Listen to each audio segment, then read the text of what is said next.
Shalom, graça e paz, meus amigos. Todos me ouvindo? Meus amigos, acho que hoje eu estou na tarefa mais difícil da minha vida. Acho não, tenho certeza. Estamos participando dessa semana de festejos do Tabernáculos e fui convidado, recebi essa oportunidade do meu pastor, dos meus presbíteros, de falar acerca de um dos temas de Hebreus 10, e confesso que eu estou nervoso ao extremo. Aí estou falando aqui para ver se vai desopilando. Ainda mais depois daquele culto domingo, a segunda vem com a palavra com Amorim, terça com Mauri, quarta com Rodrigo. E o nível vai subindo, vai subindo, vai subindo. Aí ontem vem Sava e larga lá as palavras de Sava, como sempre. E aí hoje vem Laércio e... Glória a Deus.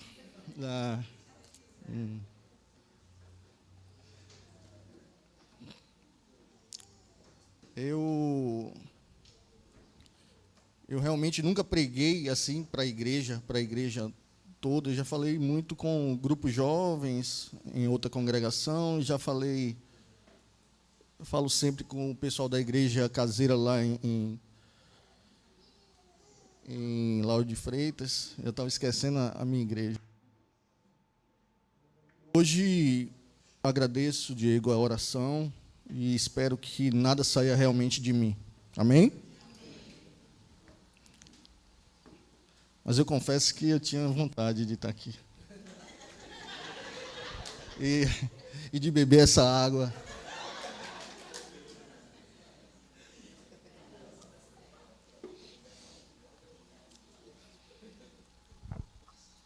Juntos para a sua vinda.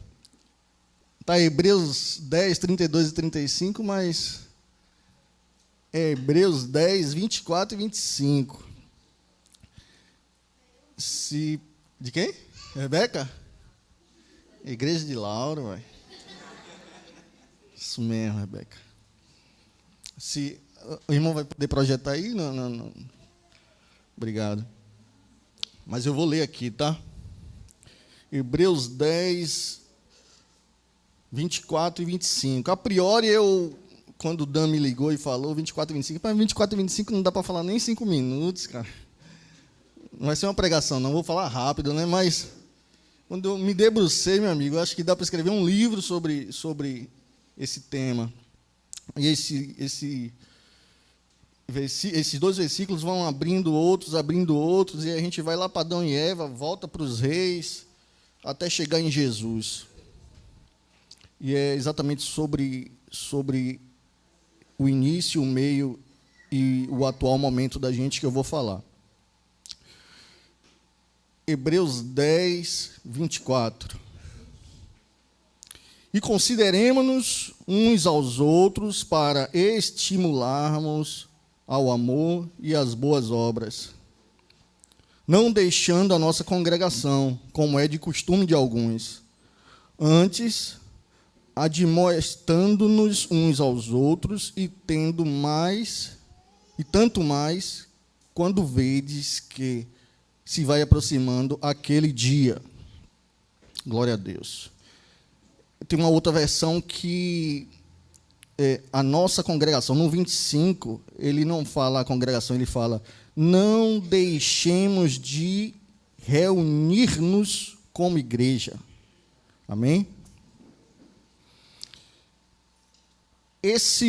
Essa forma de congregação aqui foi a forma que Jesus inaugurou, quando ele disse: pois onde se reunirem 2 ou 3 em meu nome, ali eu estarei no meio deles. Mateus 18, 20.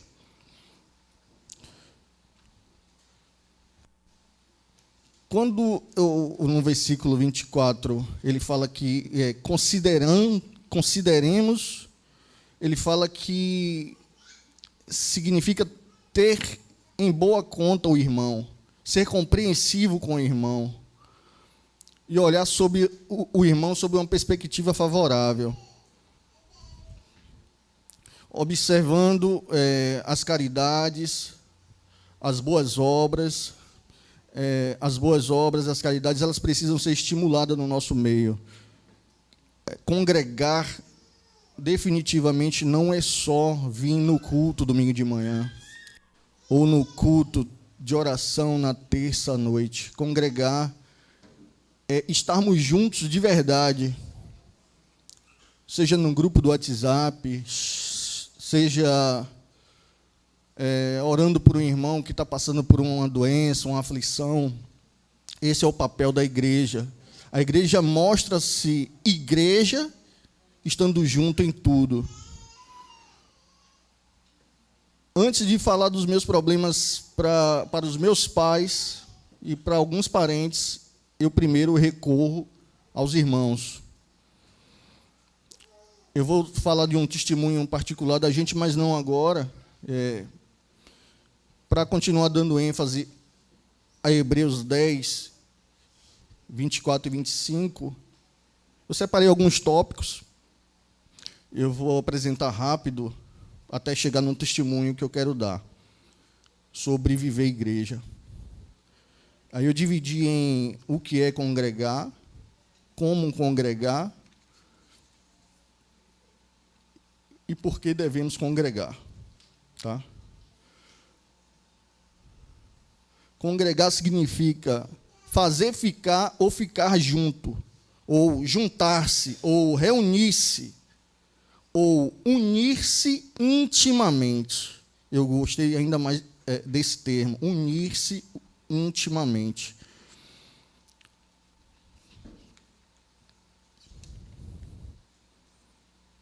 Eu escrevi um livro mesmo. Depois a gente vai sentar, Dan, para escrever esse livro.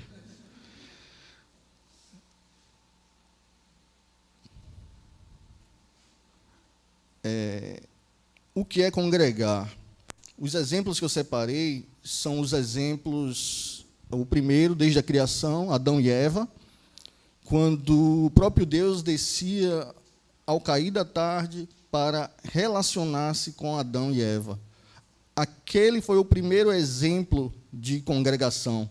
É o exemplo que ele criou, o projeto ideal, o projeto inicial, até que vem a queda e bum! Como congregar de novo? E o próprio Deus inventa uma nova forma de unir o homem a ele, sacrificando um animal. Naquela época, o homem não tinha acesso mais diretamente a Deus e ele levanta sacerdotes para que o homem, pelos seus pecados, entregue um animal indefeso, em sacrifício, e só o sumo sacerdote tinha acesso direto ao Santo dos Santos. E se este estivesse em pecado, ele nem de lá saía, né? Tinha que amarrar uma corda para arrastar o cadáver, ou o que sobrou do cadáver, por conta da magnitude da presença de Deus. Aquilo que o homem tinha no Éden, hoje ele não tem mais, mas Deus não queria afastar-se do homem de forma alguma e dar essa segunda modalidade. E o homem vem constituindo altares, adorando a Deus, até que começa também a adorar outros deuses, e a gente chega na época dos reis, e alguns reis fazem o trabalho como deve ser feito, e outros não. Então, a gente vive um período de altos e baixos, entre reis, quedas, reis que se levantam fazendo o que é correto, outros caem. Para isso, eu vou dar um exemplo de 2 reis, inclusive o Salomão, quando ele faz a inauguração do templo. Eu vou voltar para esse tema ainda, mas aí passa-se esse alto e baixo dos reis e o povo é levado cativo, Babilônia, regressa, Reis sobem, reis descem, até que Deus diz que não dá mais. Esse formato não dá mais, tem que ter um sacrifício verdadeiro, um sacrifício real e só uma forma. E Ele dá o próprio Filho para a gente, morrer na cruz por nós. Mas voltando ainda à época dos reis, eu queria citar o exemplo de Salomão, quando o povo adorava, levava sacrifício nos tabernáculos, depois volta, Salomão funda o templo, e aí o povo passa a levar os sacrifícios para o templo. A inauguração está retratada no segundo livro de Crônicas, capítulo 7. Vou ler os versículos 1, 2 e 3, e depois do 8 ao 10. Quando Salomão terminou a oração, desceu fogo do céu e queimou completamente o animal oferecido em sacrifício, e os outros sacrifícios que tinham sido oferecidos, e a glória do Senhor encheu o templo. E por causa dessa luz, os sacerdotes não puderam entrar no templo. Ao verem o fogo descer e a glória do Senhor encher o templo, todos os israelitas que ali estavam no pátio se ajoelharam e encostaram o rosto no chão.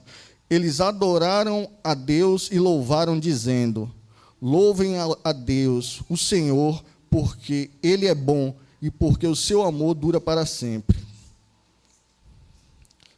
No versículo 8, depois que Salomão e todo o povo de Israel comemoraram durante 7 dias a festa da dedicação do altar, estava ali uma enorme multidão, pessoas que tinham vindo de todo o país, desde a subida de Emate, no norte, até a fronteira do Egito, no sul.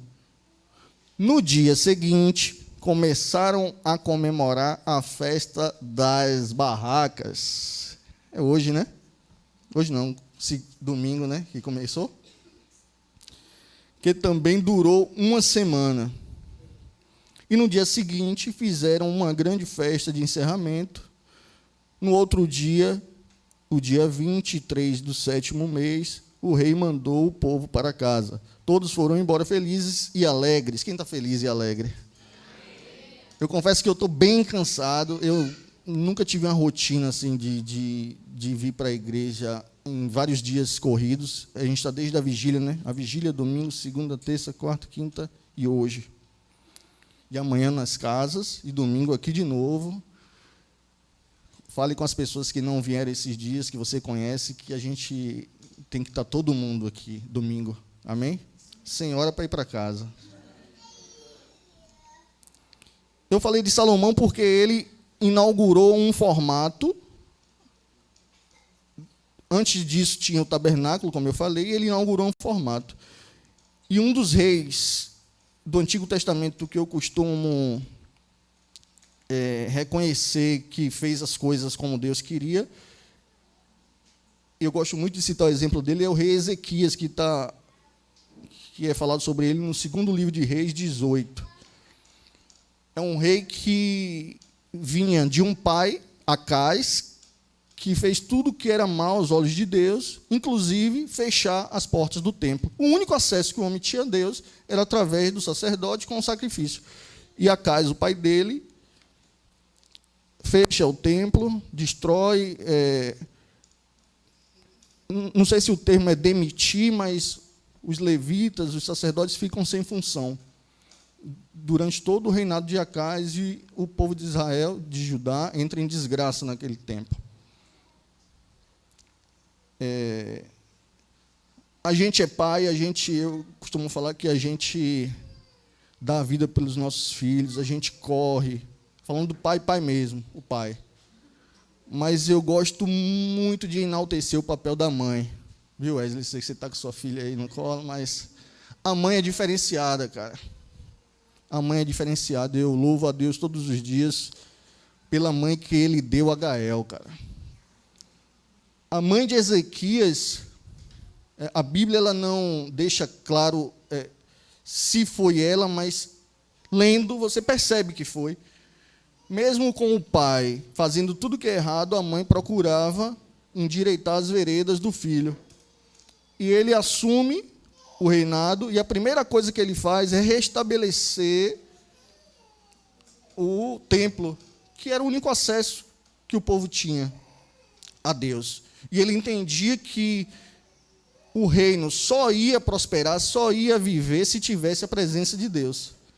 E ele, muito sabiamente, naquela época o sacerdote, o profeta era Isaías, muito sabiamente, ele fez o que era correto.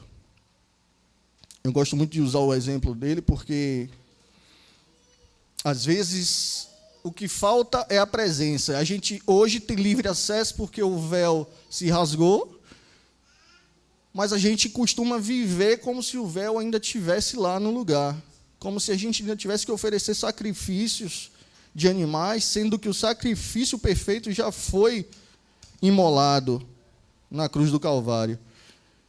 Jesus, quando ele vem, ele faz o papel do sacerdote e da oferta ao mesmo tempo.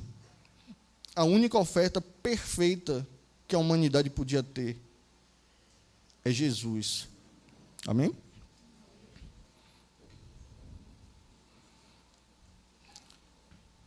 Eu confesso que eu escrevi muita coisa, mas eu estou pulando muitas outras.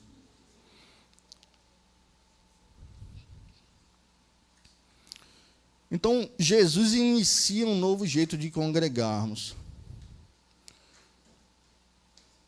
Hoje, quando ele nos dá o acesso direto, ao meu ver, passa a ser uma forma mais difícil. Apesar de vivermos em igreja, vivermos em congregação, lendo, romantizando, é uma coisa muito fácil e muito tranquila, mas eu, olhando friamente, chega lá todo ano, com um cabritinho. Cadê o sacerdote? Está ali. Vê aí se é sem defeito. É esse aqui? É. Tome.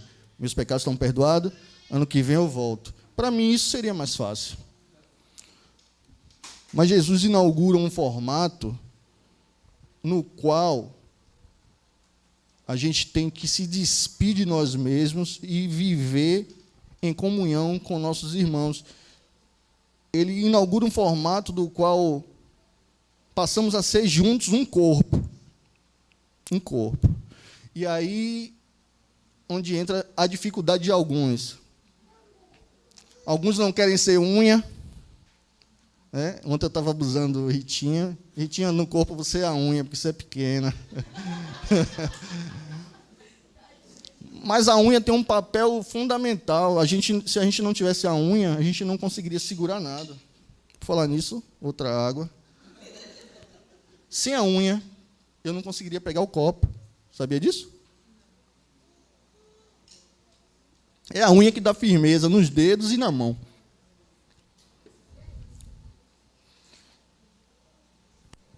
Ele inaugura um formato de culto, de congregação, que agora um depende do outro. Você não depende mais do seu cabritinho, não depende mais de procurar o sacerdote lá no templo. Ele inaugura um formato que, se você, por acaso, entender que não quer ir para a igreja, não quer viver em igreja, não quer confessar os pecados ao seu irmão, não quer orar pelo seu irmão, não quer buscar os dons espirituais para aperfeiçoamento da igreja e dos irmãos, infelizmente você está fora do modelo que ele inaugurou. Ele inaugurou um modelo coletivo, um modelo que é para todos juntos. Se o dedo quiser se deslocar da mão, não vai ter sangue, né? Imagine. Tem isso na família Addams, né? Quem gosta de assistir filme aí de coisa, tem uma mãozinha que fica voando lá, né? O sangue não vai correr, o dedo vai morrer. Tem um exemplo clichê que eu gosto de usar, que é a fogueira. Se você tirar a brasa, a fogueira vai continuar e a brasa vai se apagar. Então, quando a gente tenta viver vida de igreja isoladamente, com certeza estaremos fadados ao fracasso.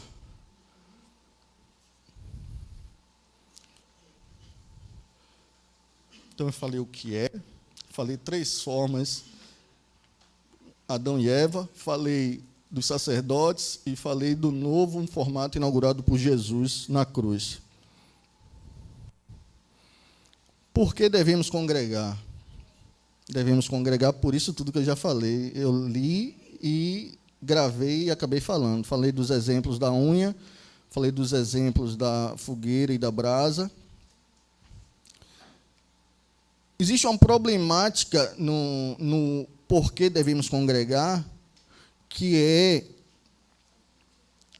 um pensamento contrário do que a gente deveria pensar, que é quando cometemos um pecado.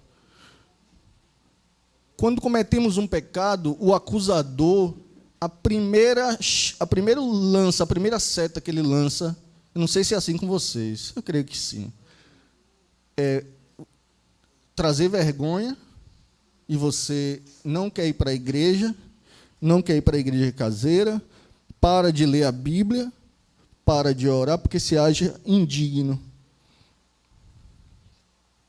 E é justamente o pensamento mais errado, quando, na verdade, o pecado faz você sair da fogueira, e você tem que entender que você só vai se acender de novo se você voltar para a fogueira. Eu peguei alguns exemplos aqui.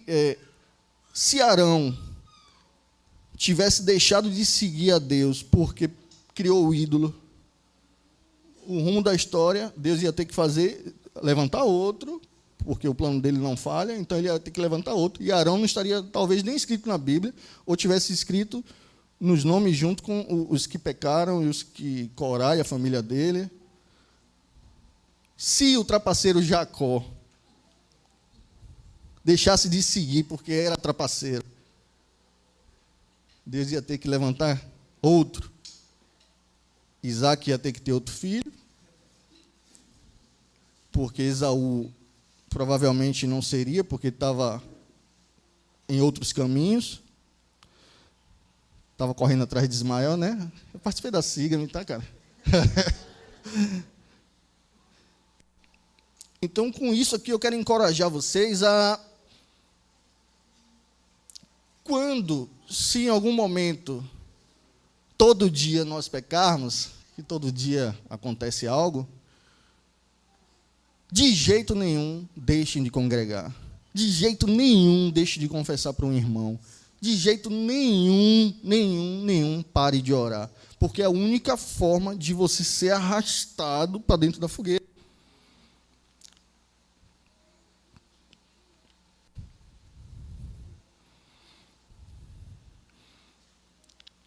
O terceiro tópico é como congregar. Paulo fala a respeito de os irmãos em Coríntios guardarem fielmente alguns preceitos. Ele elogia o povo em 1 Coríntios 11, versículo 1 e 2.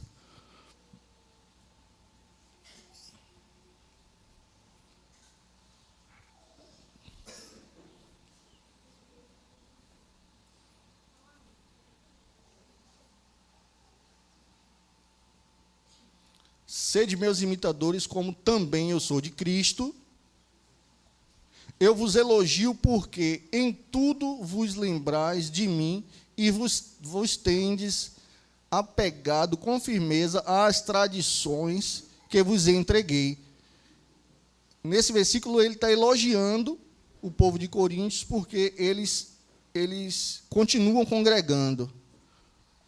Mas se a gente for lá embaixo aí mesmo no 11, versículo 17, vai ser do 17 a 21.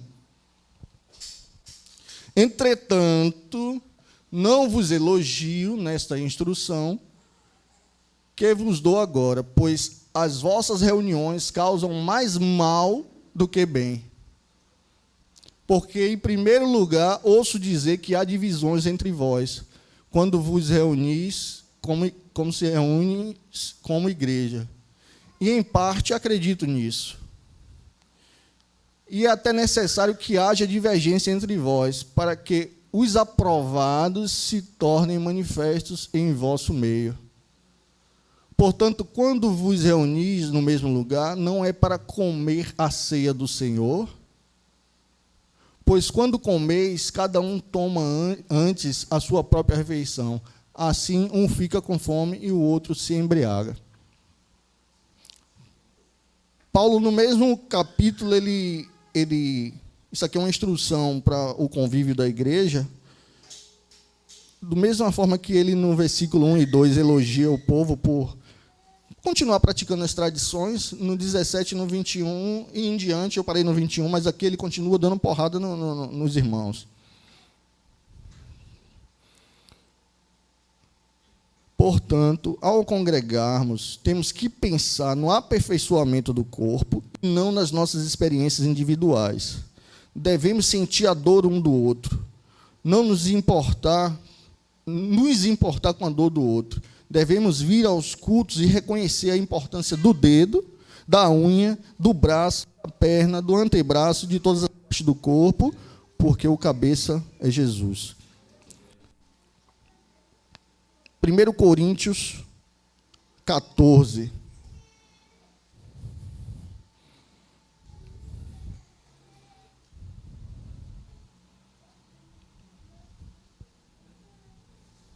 (26), irmão, por favor. Desculpe.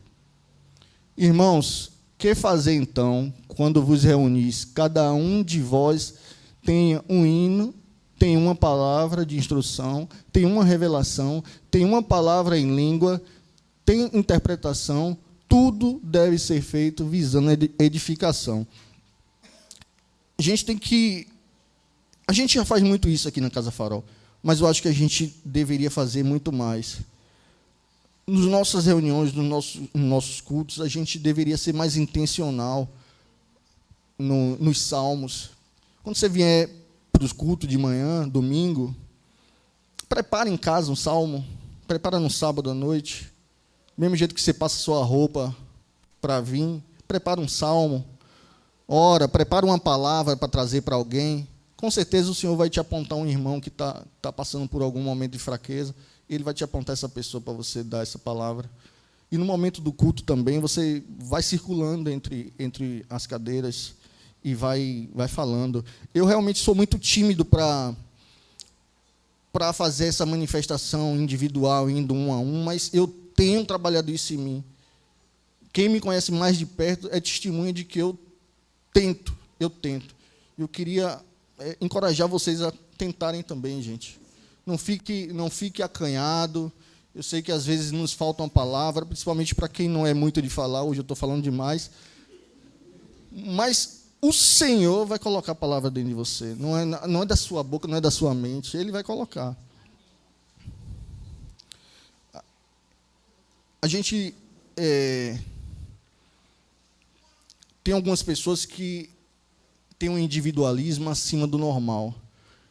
E elas acham que o Espírito Santo pode habitar dentro dela, ela sozinha.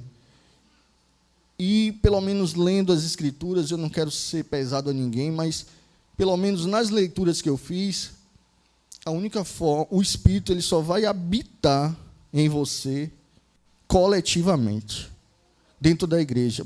Para isso, eu trouxe três escritos aqui diferentes, um em Romanos, um em Coríntios e um em João. João 14, 17. O Espírito da verdade, que o mundo não pode receber, porque não o vê, nem o conhece. Vós os conheceis. Ele vive convosco e estará dentro de vós. Ele não diz dentro de você fulano vai ter, você não. Ele habita no coletivo. Vejamos Romanos 8, versículo 11. E se o Espírito daquele que ressuscitou dos mortos, a Jesus, habita em vós, aquele que ressuscitou dos mortos, a Cristo Jesus, igualmente, vos dará vida a seus corpos mortais, por intermédio do Espírito que habita em vós. Não de um, não de outro, só de vocês todos, de nós todos juntos, que eu também estou no meio, né, galera? 1 Coríntios 3,16. Não sabeis que sois santuário de Deus e que o seu Espírito habita em vós. De forma que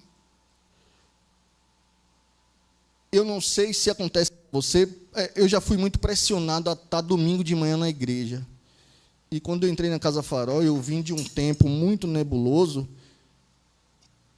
e a falta de pressão para eu estar domingo de manhã na igreja me fez, aqui está legal, porque se você não fosse domingo de manhã para a igreja, você ia para o inferno.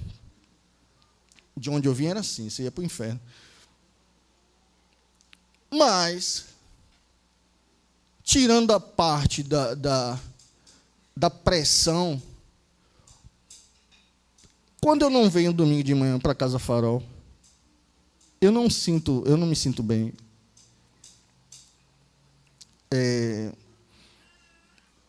O estar com os irmãos, o estar na congregação, de alguma forma, tem algo sobrenatural que faz com que a gente se alinhe naquele domingo. E quando eu já fiz, a gente viaja, tem algumas visitas que tem que ir no interior, visitar os pais de Daisy. Aí a gente vai, a família toda. Mas eu fico de lá, a gente fica de lá, desolado. A casa da mãe de Daisy não tem internet até hoje, que Henrique não botou. E a gente... Nem o culto online, aí o celular, a internet não é muito legal lá no interior, não é como aqui. E a gente fica... Se assistindo online já não é a mesma coisa, imagine sem. Aí a gente fica lá o domingo de manhã, e agora era para a gente estar em Salvador, né? E agora? Porque há algo sobrenatural, há algo subliminar no estar na igreja de manhã. Mesmo que em fraqueza, mesmo que em pecado, mesmo que você seja tímido e não consiga trazer um salmo, mesmo que você seja tímido e não consiga orar pelo seu irmão, existe algo sobrenatural. Eu queria entrar no momento do testemunho para falar sobre a vida de igreja na igreja caseira. O congregar, antes de aconteceu algo com o nascimento do nosso filho,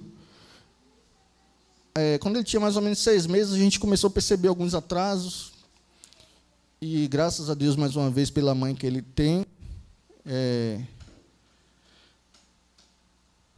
a gente começou a investigar os atrasos. E começamos a fazer terapia, mesmo não tendo diagnóstico. Hoje a gente tem um diagnóstico fechado. Até então, a gente vivia aquela fé de, não vai ser nada, Deus vai abençoar, está ligado e tal. Mas Gael tem autismo. Antes de ter o diagnóstico fechado, eu conversava com alguns irmãos, os mais próximos, acho que da igreja, primeiro a conversar foi o Rodrigo e da Ilma, depois o pastor Júnior. E na semana que o diagnóstico fechou, do mesmo jeito que hoje é o dia que eu estou assim, mais nervoso por estar aqui diante de vocês, aquele dia foi o pior dia da minha vida. O dia que Daisy me ligou, e aí, chegou do médico? Chegou. Passou os exames para saber se tem certeza? Não, ela já deu a certeza. Aí me fala aí, ela, não, vem almoçar em casa. Aí, 11 horas, eu ia sair meio-dia, e eu saí logo, fui. Isso foi uma terça-feira. Eu nunca chorei tanto como naquela terça, naquela quarta, naquela quinta e naquela sexta. Eu tinha que beber água para ter lágrima. Alguns choros meus, eu não contei nem a própria Deise. Quando eu chegava em casa do trabalho, eu chegava tentando ser forte. E mais uma vez ela foi mais forte do que eu. Na sexta, na igreja caseira, ela tem uma atividade do trabalho dela que ela faz às 9 horas em ponto. Então, a gente estava na igreja caseira orando. Quando ela subiu para fazer o trabalho, foi a hora que o Espírito falou comigo e eu abri para os irmãos.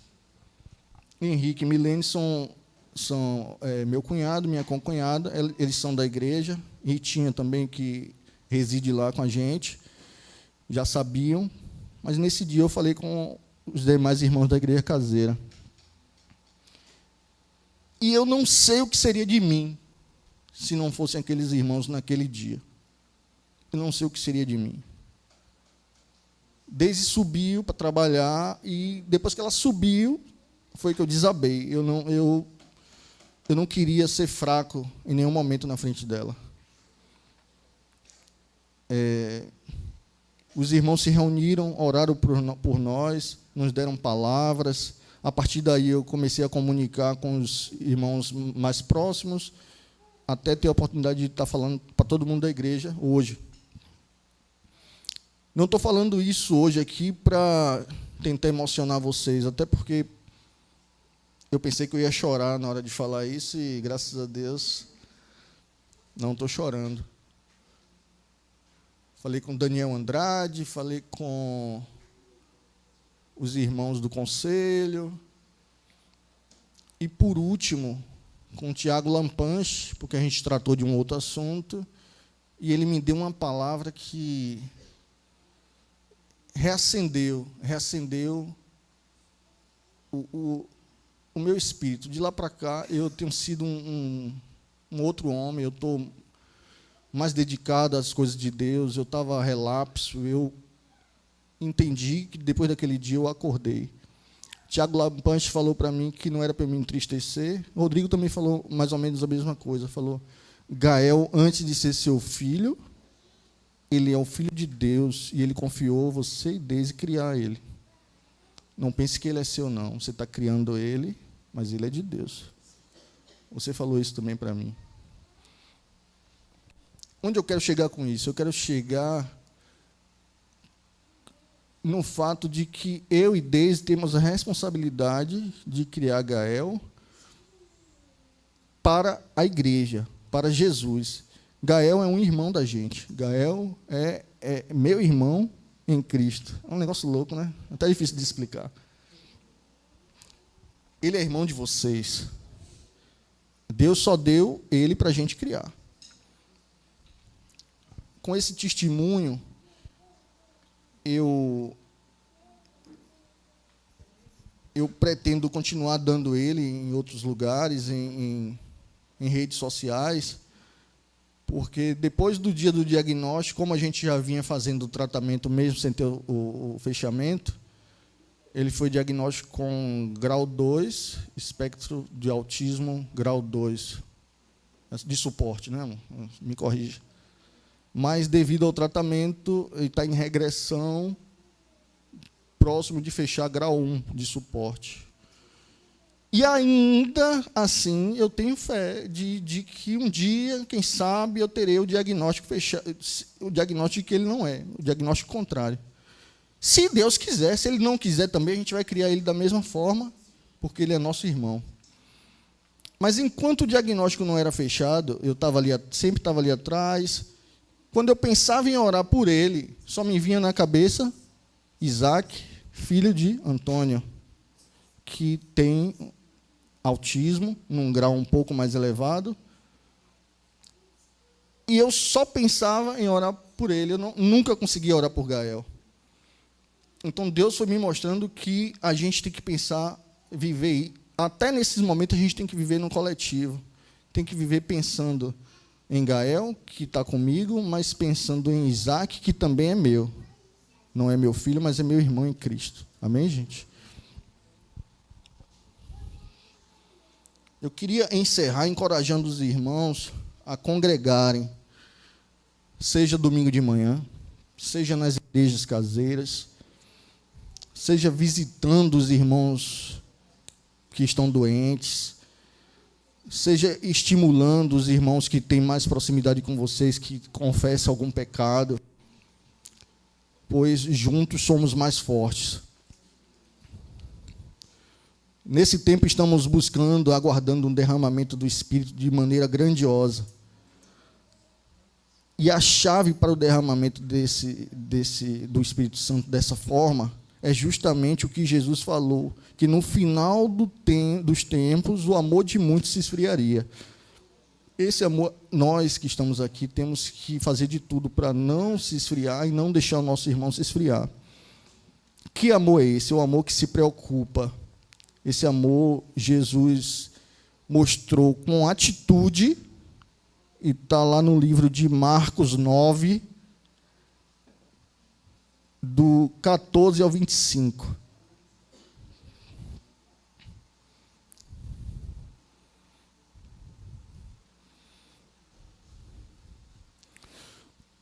Quando chegaram onde estavam os outros discípulos, viram ao redor deles uma grande multidão e alguns escribas discutindo com eles. E logo toda a multidão, vendo Jesus, ficou muito surpresa, e todos correram na direção dele e o cumprimentaram. E Jesus lhe perguntando: o que estavam discutindo? Alguém dentre da multidão lhe respondeu: mestre, eu te trouxe meu filho, que tem um espírito mudo. Onde quer que o apanhe, provoca-lhe convulsões, de modo que ele espuma pela boca, range os dentes e começa a se enrijecer. Pedi aos teus discípulos que expulsassem, mas eles não conseguiram. E Jesus lhe respondeu: ó geração incrédula, até quando estarei convosco? Até quando terei de suportar-vos? Trazei-me o menino. Então eles o trouxeram. Ao ver Jesus, o Espírito imediatamente provocou-lhe uma convulsão. E o endemoniado, caindo no chão, rolava espumando pela boca. E Jesus perguntou ao pai, essa para mim é a chave: há quanto tempo isso lhe acontece? Ele respondeu: desde a infância. Geralmente, quando a gente ora por cura por alguém, a gente está ali, né, em brasa, às vezes com o tempo corrido, e a gente não é tão enfático em se preocupar antes de orar. A gente simplesmente quer botar a mão na cabeça e fazer uma oração, e sai doença, sai. Mas no dia a dia, nós não demonstramos esse amor que Jesus demonstrou. O amor de, antes de expulsar o demônio, antes de orar, se mostrar preocupado, mostrar amor para com a criança. Com apenas uma pergunta: há quanto tempo ele está assim? Então, parte do encorajamento para a igreja é que, ao passarmos a nos preocupar uns com os outros, nos preocupemos de verdade. Quando olharmos um irmão em fraqueza, em doença, em qualquer tipo de problema que possa, por algum motivo, afastá-lo de Deus, nos preocupemos e perguntemos: quanto tempo você está assim? E não simplesmente fale com outro irmão, que você não sabe o que está passando com a pessoa. Às vezes você não sabe nem o que está passando com a pessoa, você já chama outro irmão que não tem nada a ver, falando: você viu fulano como está? Você viu Bertano como está? Antes de qualquer atitude, se preocupe com o irmão. Amém, gente? Com isso, eu encerro a palavra e quero passar a palavra para o meu irmão Rodrigo, ou para o meu irmão Dan. Rodrigo, eu sou sincero, vocês sabem, né? Acho que eu sou meio autista também. O Rodrigo falou assim: passa para Dan.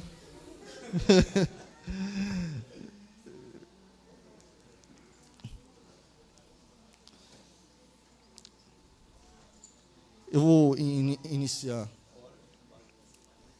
Amém.